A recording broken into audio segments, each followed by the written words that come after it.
Hello, it's me, Kai, and today I'll be Professor Merlin of Alfea High and Alfea SMP. This week I have hosted a class where we basically went to historical events for lore purposes, and then we did a few boss battles. Well, we did two. I'll show... Today I'll be showing the abilities of every student that they can obtain. So how it works is everyone will have 7 skill points, 9 if you don't have a personal spell, which everyone will get if they have written their lore, and I basically made it for them. So there's gonna be a lot to get over, so I'll try my best to do it as quick as I can. Some skills require other skills to be usable. So yeah. We'll start with the elementals, which is just earth, air, water, and this is supposed to be fire. So let me just change that really quick. So the beginning spells are Flare, Blaze, and Fireball. You need Flare to obtain Phoenix, to obtain Magma Chamber. You need you need Flame Blossom you need Fireball to get Flame Blossom to get Meteor. Oh yeah, everything has to cost mana, so you gotta be careful with that. So Fireball, just shoots a Fireball, pretty simple. If you don't know how to use it, you're dumb. Next is Flame Blossom, and it blooms into a lot of other bombs. Hold on, this is Meteor. It uses a lot of mana, and then it does that. Alright, so for Flare, I think this is the most consistent damage you can use. And this is Phoenix. It's like a Fire Breath. And then Magma Chamber. This is really good against players.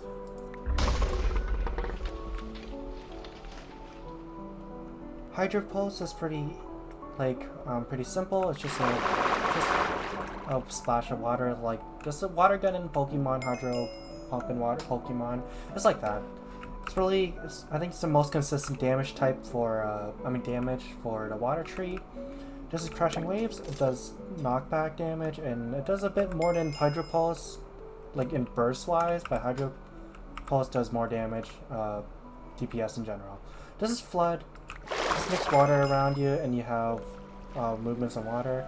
It's really good to push mobs away. It's decent against players, but overall that's about it. Alright, this is Water Nebula. You need you need Crashing Waves to use. This is one of the mobility abilities for the water tree. It does cost a good amount of mana, but it's a really powerful water skill. Alright, so this is the Crystal Bow. It costs mana per shot and has no cooldown. And it slows on hit. It's also a really high DPS ability, really mana efficient. Frozen Breath is a burst freezing ability, really good against players and setting up for other abilities that require charge up. This is Absolute Zero. It's a channel ability with no cooldowns. As long as you have mana, you can cast it. It just slows and damage and withers nearby enemies. For the air tree, it has Gust and Tailwinds. Tailwinds is a really excellent mobility ability, as it can save you from burst damage or just sticky situations in general. Gust just knocks the enemies back, which is pretty good. Really, both of them cost very little skill points to obtain. To attain Rising Winds, you need Gust. To obtain Tornado, you need Rising Winds, and then, as you know, Freedom Swarm for Tornado. Alright, Rising Winds is a knock-up ability. You shoot it, and anyone it hits in that area will be knocked up, including yourself, so be careful with that. Tornado is everyone around you will be knocked up. Really easy to hit because it's really hard to miss as long as they're near you. And then this is Freedom Swarm. As long as you have mana, you can fly.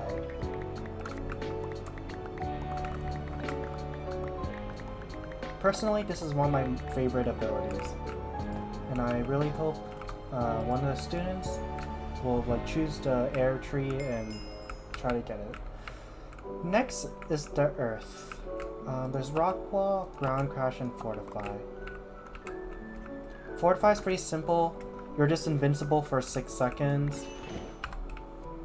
Oh, you gain a big shield for 6 seconds. You're practically invincible during it. And then ground crash, you do damage around you and knock them out. Rock wall, you just summon a rock wall. That's pretty self-explanatory. It's really good at blocking projectiles or blocking like mobs or just placing blocks, because you're not allowed to place blocks during most events. This is the subclass for Earth, which is nature. You need 1 water and 1 earth, or just 2 earths.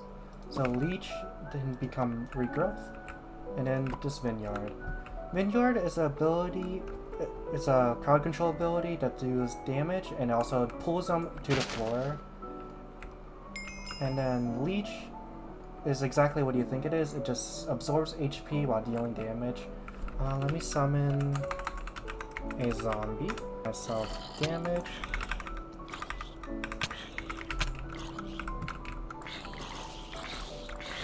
See, if I tap it, I gain much more HP. Regrowth is an AoE healing ability. As long as you have mana, you can heal around you. It's an excellent support ability. In my opinion, it's one of the best ones to get.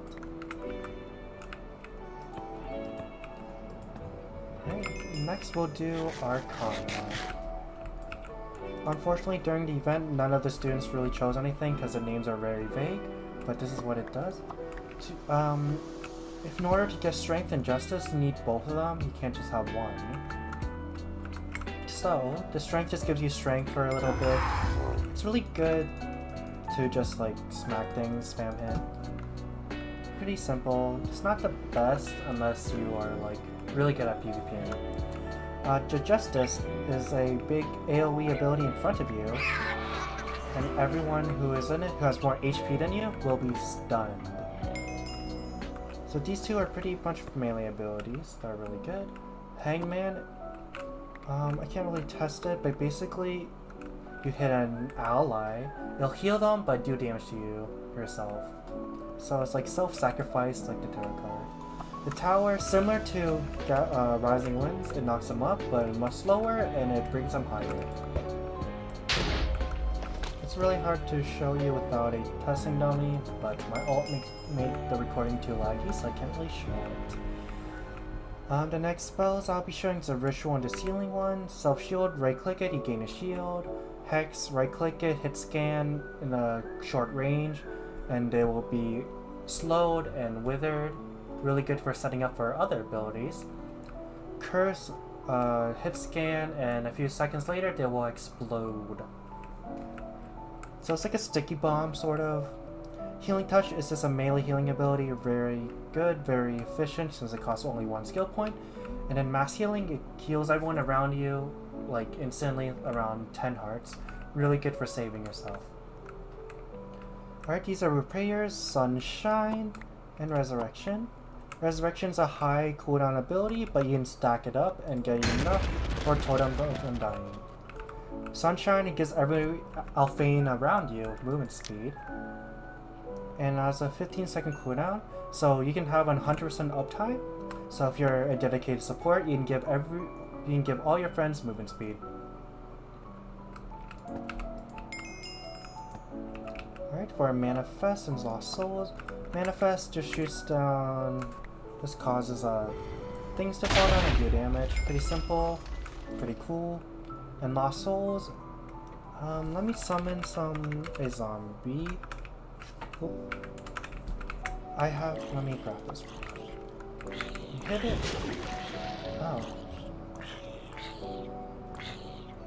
Okay, so what's supposed to happen is a bunch of phantoms will spawn in, and they'll just swarm that enemy, and they will, I guess it doesn't work on mobs, I'm not sure, but yeah, it'll just swarm the enemy. All this, let me put these laid away. Alright, next will be the Runic and Forsaken. So the trap magic, it'll give you a magical diamond, and if a player picks up, it'll explode. It's really good for zoning and battle, but overall, it's not that great. If you put it in a chest and an enemy or an ally grabs it, it'll explode. It's pretty niche, but I can see where it can be useful for.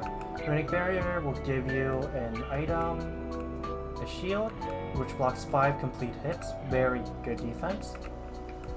Blood Sacrifice, and Endless Hunger.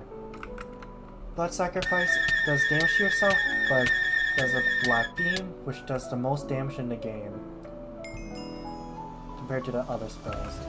Endless Hunger will make you hungry, but deals a lot of damage to enemies hit.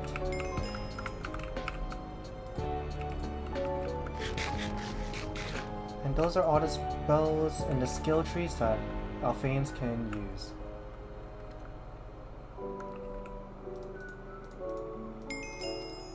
I would like to get over...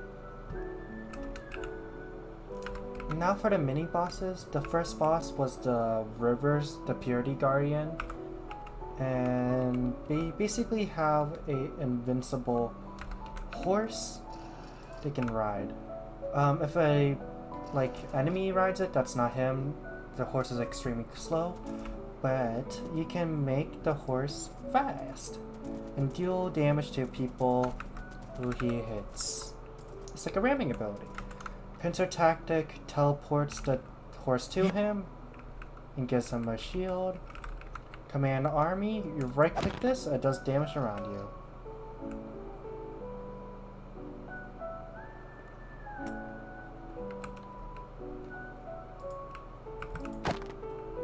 Yeah. Behind enemy line summons these minions that will attack every Alfeans around him. And then he can summon those whenever he feels like it, and then his ultimate, he rams and summons a bunch of these minions to fight by his side.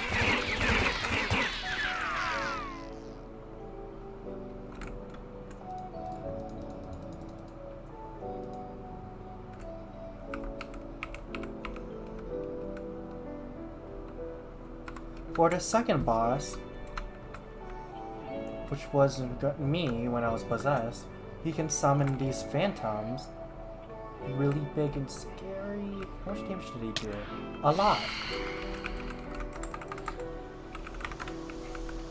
He can make particles like this and deal damage around him, knocking him up. He can turn into a dragon.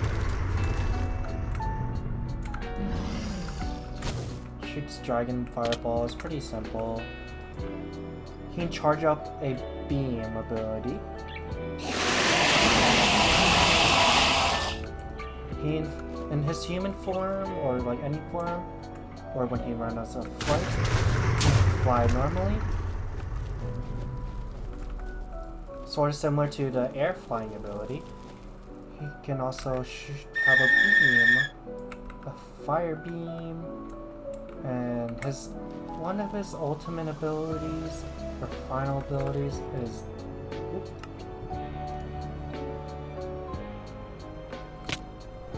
Okay. Let me turn into a dragon so it's much easier. You go up the sky and you do this, it knocks everyone down, or knocks you down, and then shoots a bunch of fire arrows, and it'll hit and deal a lot of damage. This Fire Nebula, which is just a dashing ability that does damage when you ram them. Pretty cool.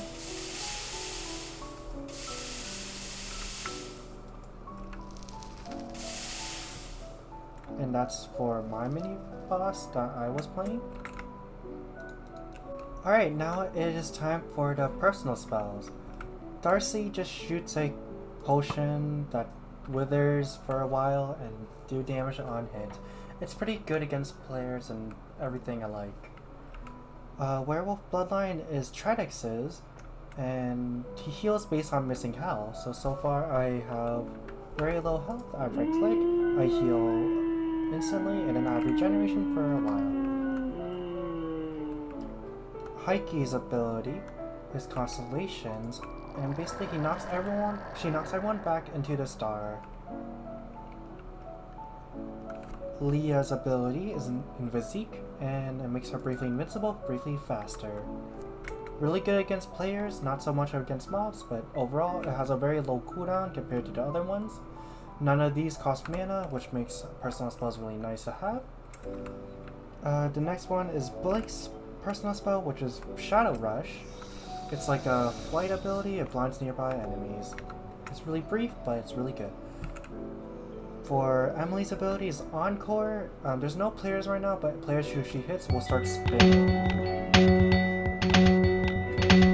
It's a really good CC ability, Card Control.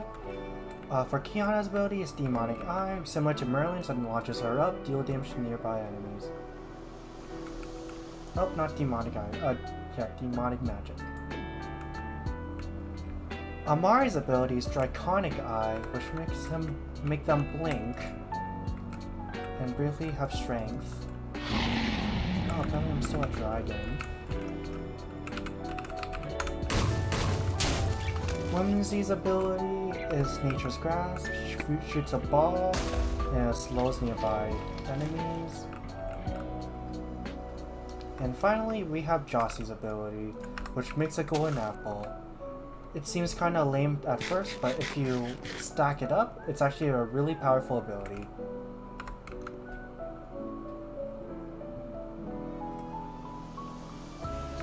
For people like Koi, Chris, Kevin, and the others, until they've written their story, or when I made their abilities, they'll have their own personal spell, but until now, Ducky and Luki are mermaids in their story, so they have 3 extra skill points in the water tree.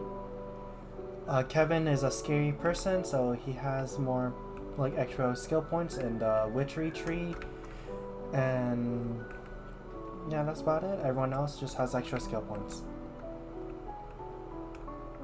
That is it for the ability showcase for the Alfea SMP, and yeah, I hope future events they're gonna make more use of this. Hopefully this video is helpful, and I'm excited to make more events and classes for my students.